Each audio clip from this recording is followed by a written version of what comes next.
beautifully formatted. So we've just about got the entire development team ready to participate in a call here. But really quickly, I'm just going to go ahead and read through this. So, Tether and Feather is a 3D puzzle platformer where you must guide two adorable parrots through relaxing and colorful islands. Tied together, it's your job to make sure that they each safely arrive in their hot air balloon nest. Explore the tether and swing mechanic to glide away through these whimsical levels. Relaxing and movement-based gameplay, bright and whimsical visuals, and play your own way. All right. So go ahead and drop the link in chat there. And yeah, so this is let's see, 1, 2, 3, 4, 5, 6. Okay, I've got 5 of the 6 developers in the Discord here with me. So let's go ahead and initiate a call. Here we go. 4. Okay, 4. 4. One of which is I am in the list of members in this Discord, and I just counted 5 circles, and I'm like, yeah, that makes sense. All right, here we go. Let's start a voice call. All right, hello, and joining me, I'm just going along the list that I see in Discord here, and perhaps you can introduce yourselves as I call out your username. So, Francis, how do you say your last name? Hello? Francis, yeah. Francis, okay. And then next in the list, I have Martim. Hi, yeah, Martim is just fine. Okay. After that, I have Milo. Hi, Milo is fine. Milo, okay. And then I have it is Nicole. So I'll go with Nicole. Nicole, okay. Sounds good. All right. Well, I just got the game downloaded, so yeah, let's get started. And is there anything else I should know about the game before going ahead with this? Nope. Just go nuts, man. Have fun. Excellent. Sounds great. Well, use a controller if you prefer. Oh, sure. I have a controller here. If you think it is better to play with controller, I can get that plugged in. It's up to you, but it works with both. Oh, this is so creepy. There's such a delay between the audio of the call and the stream. Yeah, because Discord is next to nearly instantaneous, but the stream visuals are, I don't know, like 5 or more seconds behind. Yeah. You get used to it. You can just disable the so if you're giving me advice of like what to do in the game, it won't work because of that delay. Odds are I might have already tried the thing you're suggesting, but anyway. Have you played the game before, or is it your first time? This is my first time trying it. All right. So I'll go ahead and pose the questions, and since I'm going to be having the game up in front of me and the questions on my other monitor, perhaps you can decide amongst yourselves who would be best to respond to the question. You know, if you want multiple people want to respond to the same question, that's totally cool. The floor will be yours. So we will start things off with, how did you decide on what you were going to make for the jam? Yeah, that took actually a while. Because we were all. Oh, I'm sorry. I just went ahead and started answering. Let's get his reaction to the game. Okay.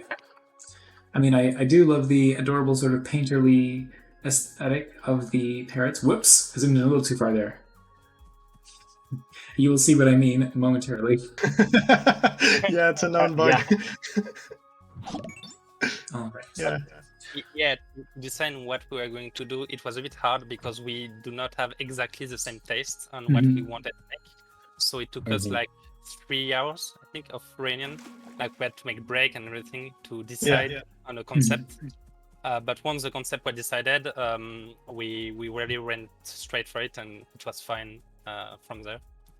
Yeah, many different. We got together, brainstormed some ideas, wrote down some ideas, but we were going in very different directions. Until I suggested the idea of the swing mechanic, and we thought everyone was going to do it, but we thought it was funny, and the flow of the game would feel really nice. And so we were, let's go. We did it, and you're discovering the mechanic right now. Yeah. And yeah, after that it was smooth sailing, most of it.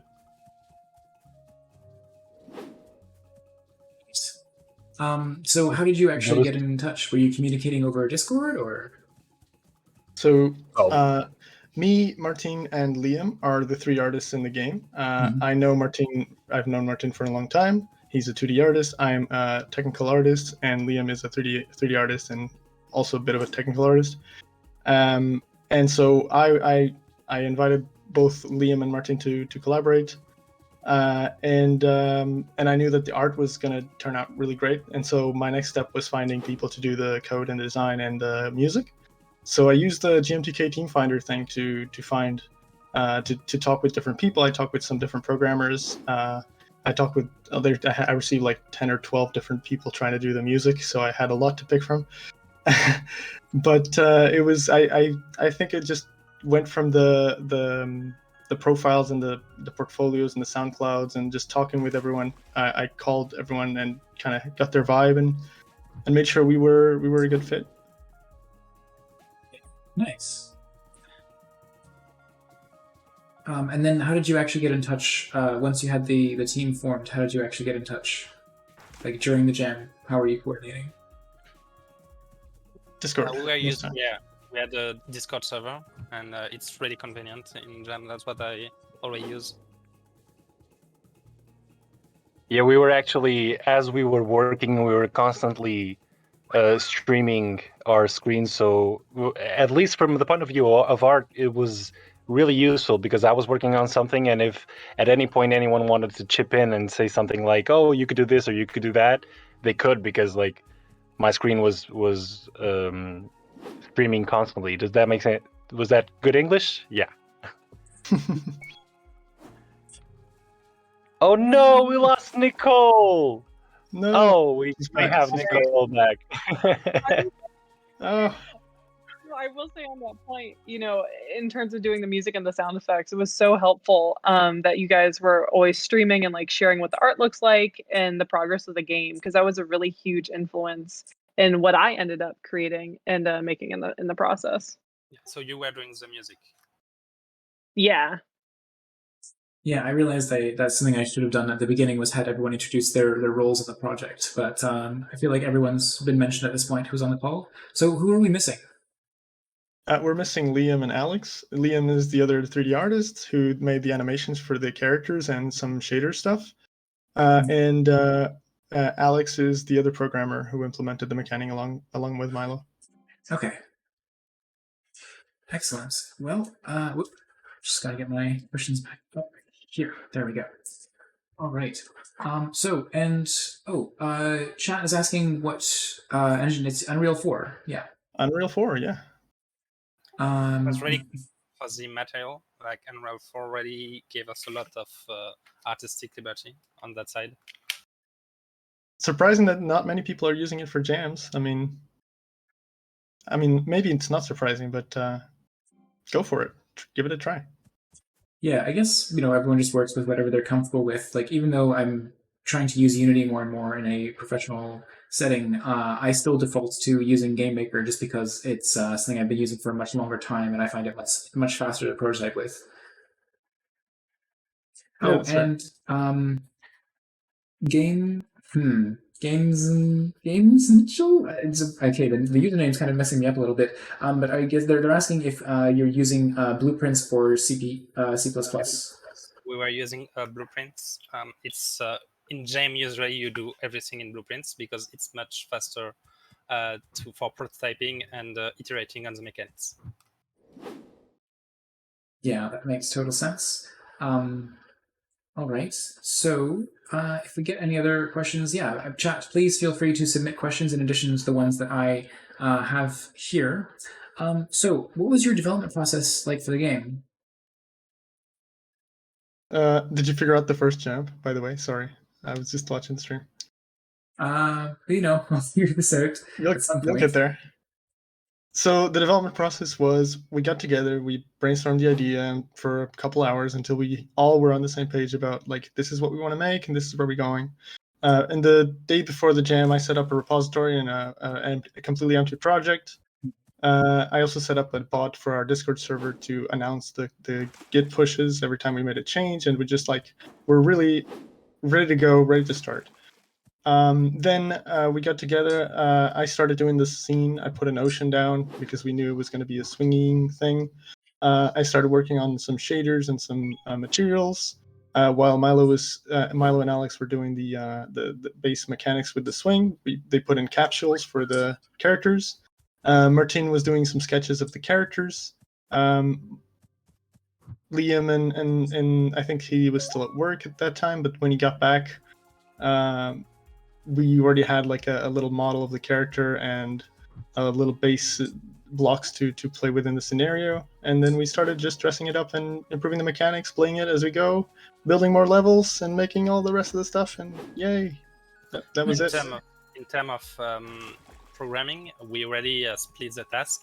I was doing mostly the gameplay programming, like the link, stuff like that, while the other developers were more doing like the technical programming, like the checkpoints, the respawn, and everything like that, the character and everything. And for the game, we basically made all the mechanic and the assets the first day, and then we pieced everything together, like making level and everything the second day. Nice. You guys are wizards. A lot of the assets were not done in the first day, but we had something there in the first day. We had something that resembled what we wanted to do. A lot of the graphical style kind of evolved. Martin is a really talented 2D artist, so he influenced the game in a big way. And then we made shaders to kind of. Initially, we were going for like I don't know if you've played the Short Hike, but they have like a pixel shader overlay over the top of the whole 2D game. I know the developer. Yeah, I actually got to beta test it before it was released. It's a phenomenal game. It was a big inspiration. Yeah. I'll have to let him know. And so I made a shader similar to that, but it wasn't working, and so we went with this more painterly style, and I think it worked really well. Which is actually amazing because it hides all of my mistakes painting the textures. You can't tell, but everything just sucks. The shader makes it so much better. Yeah, I mean, I don't know. I think that I was going to comment about the aesthetic of the game, like in particular the way that the water looks incredible. Yeah, that was a team thing. I had made some water experiments in the past, and on the bottom you can see the ripples there. Mm-hmm. That was Liam. That was his shader magic. The distance fields and some sine waves and the noise. You get those little ripples, and it's pretty cool. Nice. That was the cherry on top of the cake, actually, with the sea. Yep, really, those little really ripples. Makes all the difference. Yeah. Absolutely. All right. So, did you have anything else you wanted to mention about the development process, or should we move on to the next question? I have something to say, which is this was my first game jam. Mm-hmm. I think I was the only one. Oh no, Liam. It was Liam's first game jam. Liam's first jam as well, yeah. It's not your first game jam, is it, Milo? No. No. It was the fourth for me. It was just you and Liam. Okay. Being like, this is the first time participating in a game jam, and I'm just astonished by the talent of these guys. It's just crazy. Like, 1 second we were all thinking like, oh, it would be cool if the guy could swing, and we were making some rough sketches, and then suddenly Milo just starts streaming his screen, and he has these cylinder people just jumping in already. The mechanic is kind of working. I was like, what the hell? I'm struggling just making like a few brush strokes, and this guy already programmed a freaking like universe, it's insane. I really want to let people know, like, I'm astonished by the talent of these people, and also obviously Nicole with the sound design and everything and the music. Yeah. You guys, you're way too kind. I've done a few game jams, but just the level of talent, like I had that exact same reaction. Like when I started seeing the art, I was like, the stakes have been raised. Like I need to do better in my job to really match just the sheer amount of talent that you guys were putting out. So yeah, it was really awesome to work with this group of people. Yeah, I think that this is the best part of developing with people and game development in general, is that we can't make a game by ourselves. We need other people's talents. And like to my eyes, the artist talent is magic, and to their eyes, like programming is magic, and that's what I love about video game making is that Oh yeah, most everyone definitely. in It's the team is beautiful. a magician his own way. Exactly. Absolutely. I was going to say, it sounds like you really all inspired each other to contribute something really incredible here. We've got a lot of people saying that it's an insane amount of polish from a first-time jam. So, but for those of you for whom it wasn't a first-time jam, how many other jams have you participated in? I think this is my 9th or 10th jam. I don't know. Yeah, you start to lose track after a while. Yeah, I'd say the same for me. Somewhere in that number, 8 or 9, 10 maybe. I don't know. They all sort of blend after a little bit. I used to host jams in my university. And that's where I started making games, and talking to people from the games industry was. I then led a group that was responsible for hosting jams with hundreds of participants, and this was before COVID, so this was in-person jams, and that was a completely different experience. And Oh, totally. I fell in love with it. It was fantastic, and I've been doing it ever since. I roped in Martin and Liam because I've been talking to at least Martin. I've been trying to bring him into jams for many years almost, and he was like, "Oh, I'll do it later. I'll do it this," and then he got through, and it was great. And Liam was curious about it. I talked about it at work because we work at the same company, and he was curious and interested, and so we got together. And yeah, I have to confess something though. Like, is it? Do I pronounce your name Gabriel or Gabriel? Oh, It's Gabriel, right? It's Gabriel, yeah. Okay, cool. Gabriel was saying that it sounds like we really inspired each other. I would just like to say one thing. Like, one of the things that amazed me is you would not say that if you heard our conversation in the first few hours when we were debating what we were gonna do, because it was really like it was a bit intense. So for me, like the first few hours when we couldn't decide on what we were gonna do, I was already thinking like, okay, this is probably not gonna go that well, but it's fine. Like I'm here to learn, so it's fine. But then it's just like everyone just pulled through, and it was amazing. Really fun. I don't know if if everyone agrees with me or not. Maybe I just said this and you guys are going like, oh no, it was smooth sailing all the way. no, I completely agree. That usually happens. Like sometimes, I think a big factor, at least for me, was I got off work and it was like 9 p.m. and immediately at 9 p.m. I joined the call and my brain was a bit dead because I was working since 1 p.m. And so I wasn't as like good to go as I usually am in jams. So usually I'm like super hyped and super like eager and full of ideas, and I wasn't. And I think maybe that was, at least for me, was why I felt that initially. But I really wanted to be a good time for everyone involved. So I was trying to get it to a point where we were so hyped and happy and motivated to work on it.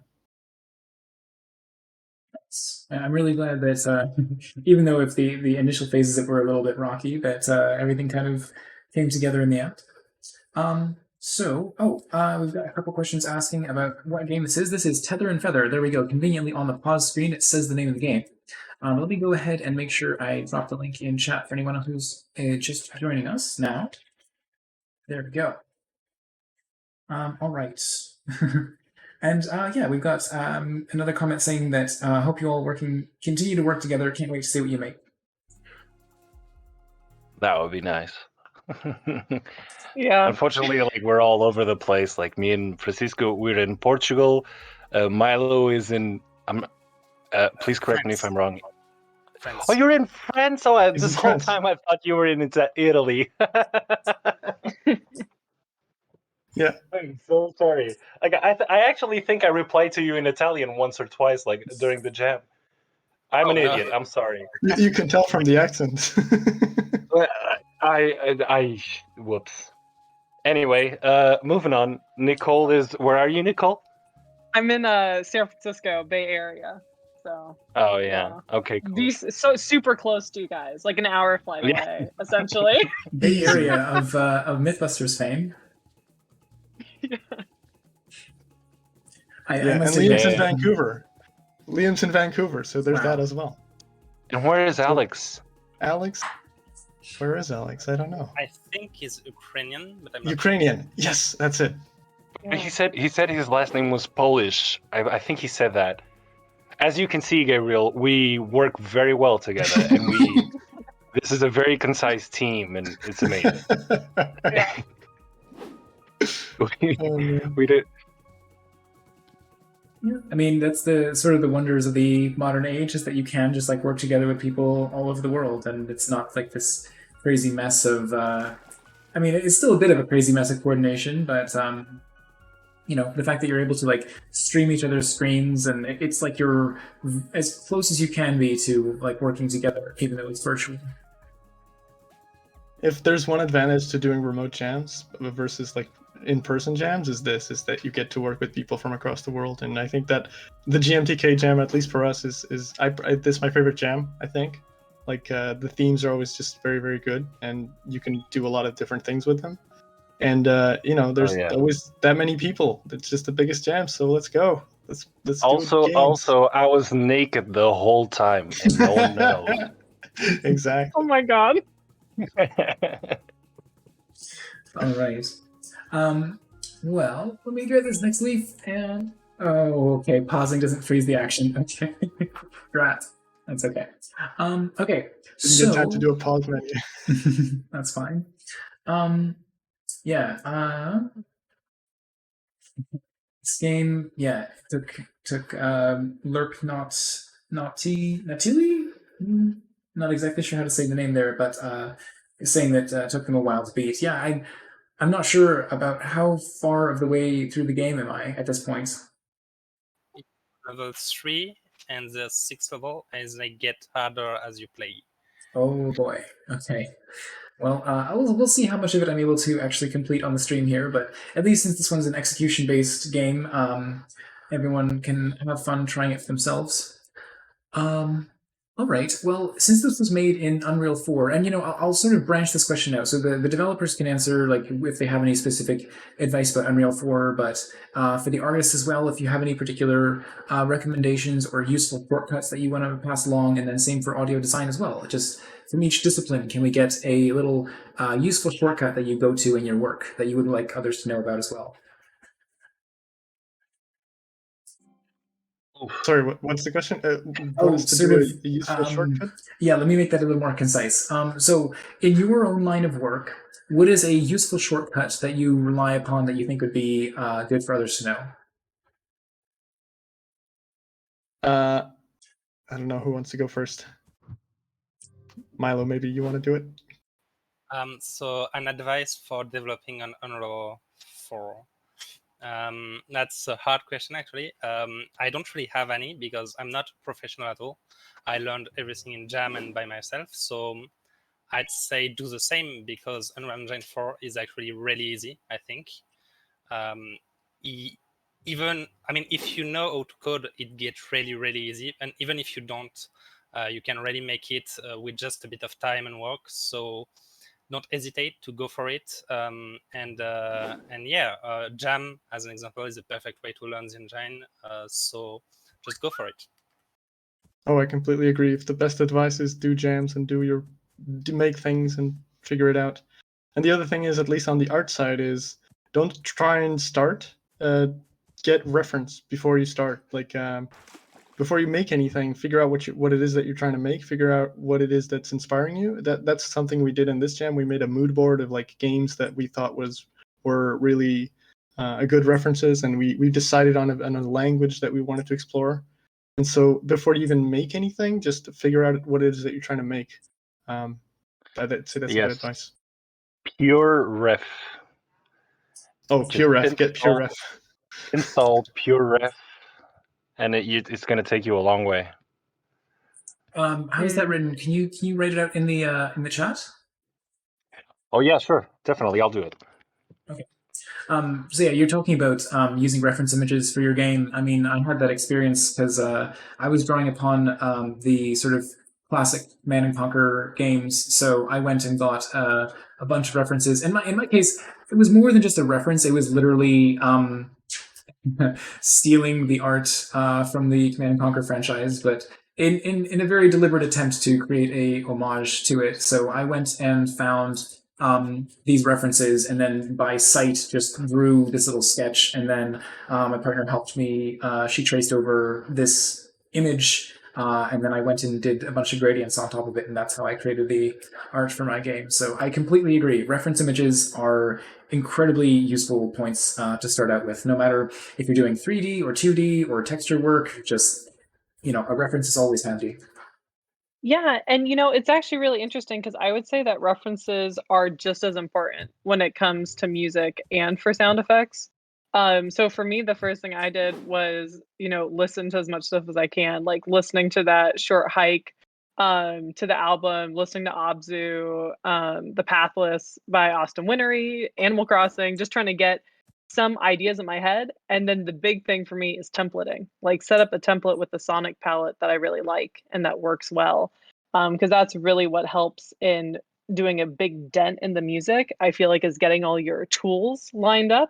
And then you can actually take the step to piecing together the song.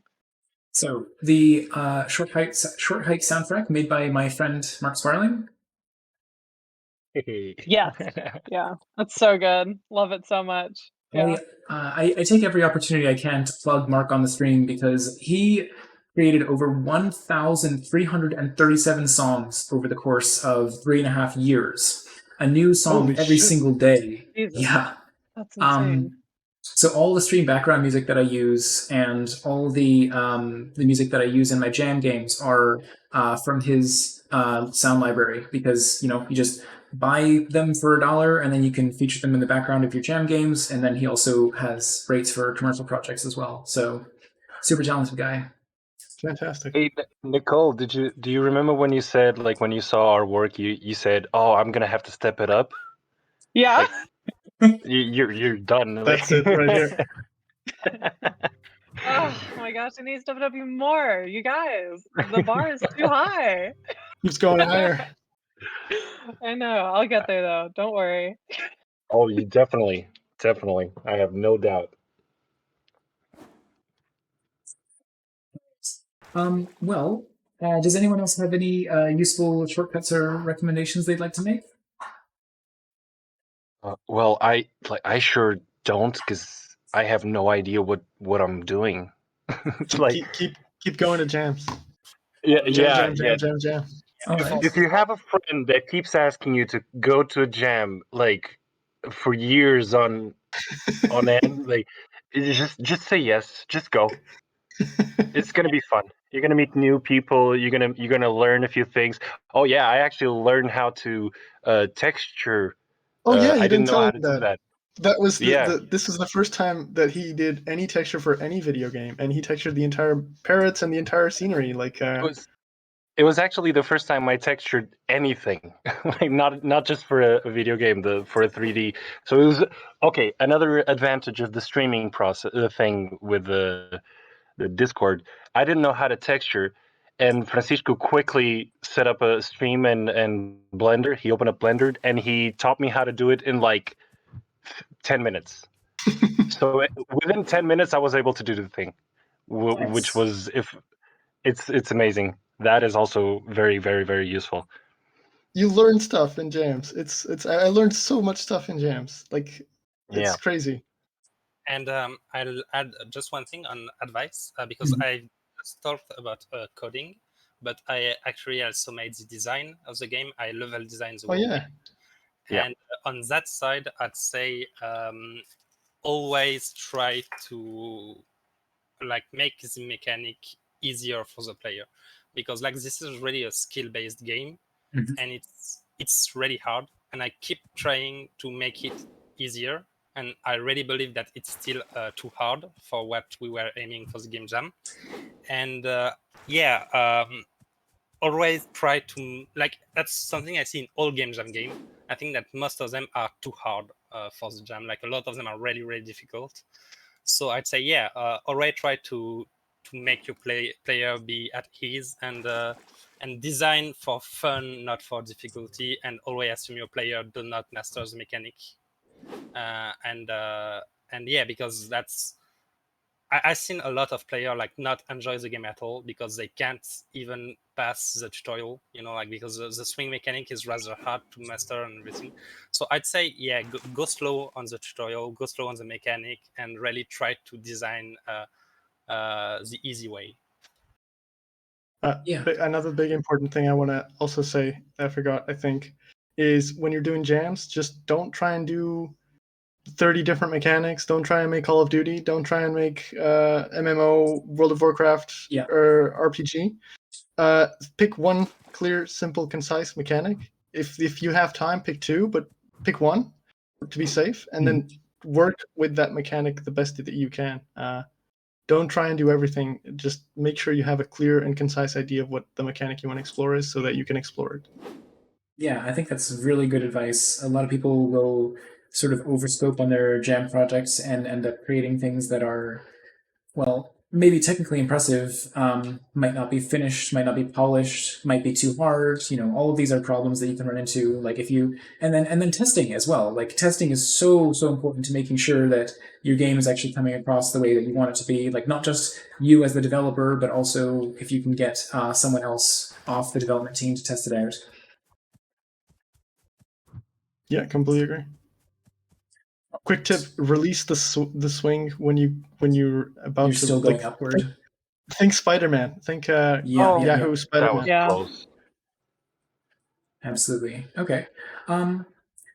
So I just wanted to take a moment to acknowledge some of the questions and comments coming in from chat here. So let's say that was an intentional death. Because we had the question about the water shader, which I know you sort of partially answered earlier, which is why I didn't immediately bring it up. But let's just get a nice look at that water while I pause the game again. And yeah, so I just wanted to read out your more elaborate description here. So the water ripples are mesh distance fields mapped to a sine wave. Distance field is pretty much just a gradient that radiates outwards from any geometry in the map. If you animate an offset on the distance field, then pipe it through a sine wave, you get ripples that move outward from the geometry. Nice. That's Liam. He's clearing up with the water. I think he's in the chat answering the questions. Yes, which is excellent. Really appreciate that you're hopping in and answering some of these. Okay, and then the specular highlights. That was the other thing that I was noticing was when you do look from the source of light, you can see it a little bit better in this direction. Yeah, it's got that it's very much got the painterly aesthetic from the rest of the game. I don't know. Painterly is kind of the best thing I sort of have to describe it because it does look like very like visible brush strokes. I don't know. I think painterly is usually describing more like a watercolor aesthetic, but what word would you use to describe the aesthetic in the game? I would say Cute. painterly. I don't know. Cute, adorable, painterly, hand painted. I don't know. It's a combination between Martin's hand drawn style and the shaders and the material work. They kind of get together and do that. Yeah. All right. So let's just see. Water is a default. The water shader is a default resource, but it says Francisco would be able to answer that. The water shader was based off something that I got from somewhere that I don't remember. I brought it in from a different project that I already had from an experiment that I did before, and I tweaked it and modified it. But this was a while ago. I don't remember exactly all that I did. I know that we did the waves. Liam did the waves, and that was started from a default resource that I modified to achieve a more cartoony. At the time I was going for like a painterly cartoony style scene, and I was looking for resources that could help me. I didn't get to finish the ocean at the time, but it worked really well for this jam. Nice. I think it looks gorgeous. And so this is Liam saying that the painterliness was a Kuwahara post-process filter? Mm-hmm. So the filter we initially were going for was more like a pixel art, and Liam suggested this filter called Kuwahara, which I think comes from like a medical visualization thing. I googled it and found a resource how to set it up in Unreal, and we tried it out, and it worked did exactly what we wanted. It like meshes clumps of color together, and it kind of fakes the like painterly vibe of the game, and so that helps blend all the foliage, all the water, all the reflections, all the textures, and it gets blended in your screen really well, and it helps drive the like hand painted style that we were going for. It was really fun because the soundscape when Liam was showing it was like Liam has this very smooth, chilled voice, and when he started streaming his screen to show what the shader did, you could hear him going like, "Oh, okay, so I have this," and then the stream starts, and it's just me and Francisco going, "Whoa!" Like That's exactly what we perfect. need. That's perfect. Yeah. It was really, I thought it was a really fun moment for me. This is how it is to work with Liam. He's usually like very calm, and then he's doing some magic because he's a magician, and he's like just chill about it. Oh, I'm just doing this thing, and it's just it just takes this vector direction. It does this and this and this and this, and like holy shit, that's just fucking insane. That's amazing. Oh, by the way, I didn't talk about this, but you see the shadow on the characters, like there's a little like fake shadow in there. That was Liam as well, and he set that up in like 2 minutes, no joke, like 2.5 minutes, and he just wrangled some nodes around and he did that, and I was like, what? And I told him, dude, this is already worth the jam for me. Watching you do this is already worth doing this jam for, because this was incredible. Just watching him set up that shadow. So this shadow that we're seeing on the screen right now, that's not from a past light or something, or is it? That takes in like the light vector, like the point of light direction, and then it does like basically like a not a gradient, but like a transition between one color and the other color, and he fakes the shadow color, like multiplies it with blue, and that's it. That's what he does. He just overlays it across the surface of the material, and that's this completely fake shadow, and it's amazing. That's really cool. All right. So, okay, yeah, and then Liam is further commenting, there's Puahara implementations for most engines. In our case, it was just a shader code snippet. Nice. I love how someone just said, "It's just math, guys." I love the enthusiasm, though. It's like, I have no idea how all of this works. For me, it's complete magic. It's amazing. I feel like, I apologize for interrupting, but I feel like we praised Liam. We should praise Alex as well. Oh, for sure. Oh yes, he's not here. We're not talking about his influence. I don't know what to talk about in terms of Alex, because I don't know what difference like he did and Milo did. They kind of coordinated amongst themselves most of the jam, but he was indispensable. Yeah, he's a professional, unlike me. So he already has all the right reflexes and how to do everything clean, and he's mostly responsible for the game mechanic, like not the gameplay, but mostly the everything revolving around the gameplay, like making sure that you respawn well, that the call your friend button, all those things, like he's really doing really great stuff. He also made the rope cleaning the two characters together, and he really he made twice as much work as I did in the jam in terms of pure coding, and he's really talented. Like I can really see that he was a professional, and he was really a great help. Nice. Went straight over it. Well, this will be interesting. All right. So, do you have any plans for this game going forward? We definitely want to do a post-jam version, like clean up the rough edges, improve the tutorial to make the mechanics simpler to teach. We were talking about different mechanics that we could add to it now that we have the time for it, like wind propelling you and changing your direction in some ways. And microtransactions, definitely. Yeah, DLC, season pass, battle pass, all of that stuff, of course. No, we were talking. We at least want to do that. If we want to go further with this, we still need to have that discussion. But yeah, we haven't had the discussion yet. Like the return on the game are really good, and we all believe that there's potential. But we need to really discuss what we want to do and what everybody is ready to put on in terms of work and the scale and everything. And we decided that we won't do that right now because we're in the post-jam. We got a lot. We had a lot of adrenaline and stuff, so we just thought that we should take a week to see how it goes and to have a fresh mind, and then discuss it like maybe at the end of the week and early next week what everybody wants to do moving forward regarding this game. Yeah, we're in a little bit of a honeymoon phase now that we completed the game. So now it's like, okay, let's just get through that first, and then we can talk about what we want to do later on. I also realized I never said what software I used, in case anyone cared.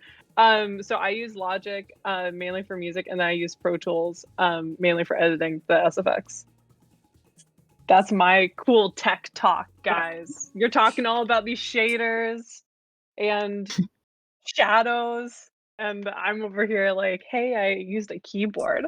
It's its own thing. It works, but yeah. It's a great tool.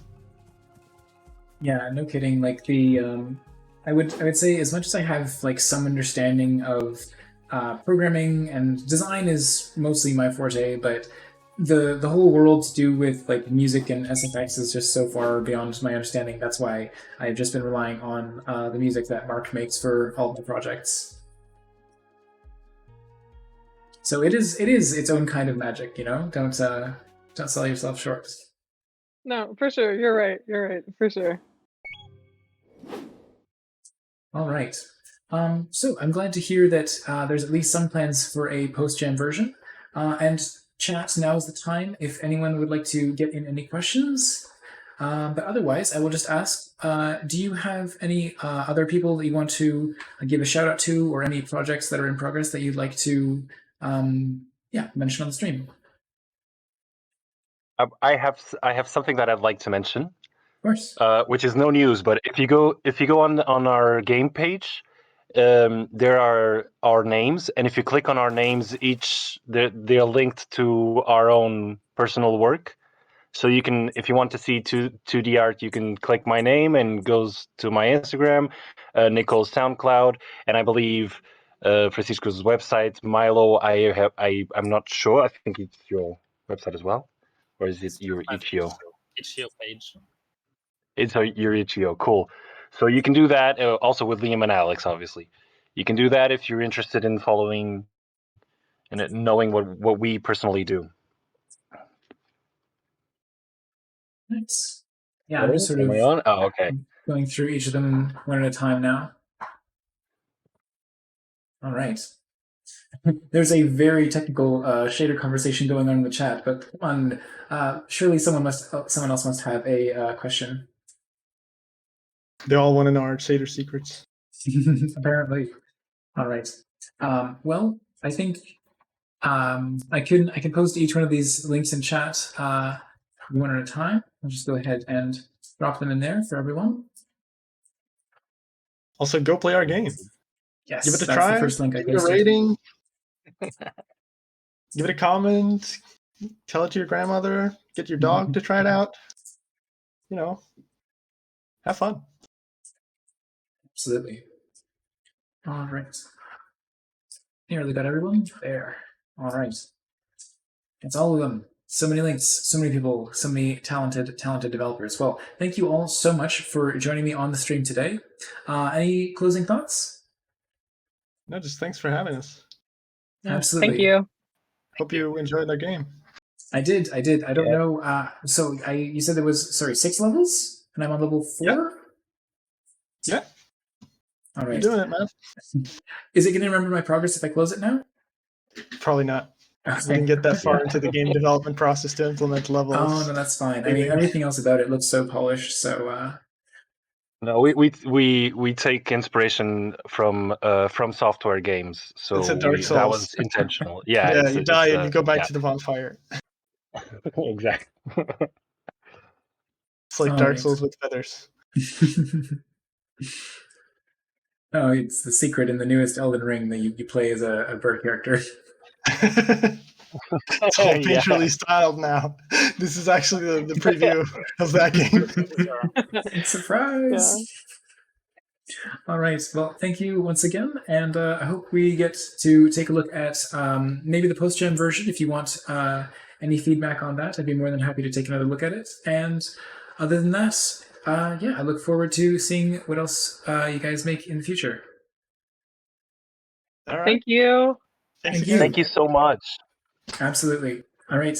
I know it's all different kinds of days, so I will just say enjoy the rest of your day, and that'll be a You generic too. thing that applies to some people it's night, some people it's early, but yes, farewell. Farewell. Bye. Bye bye. You too. Bye.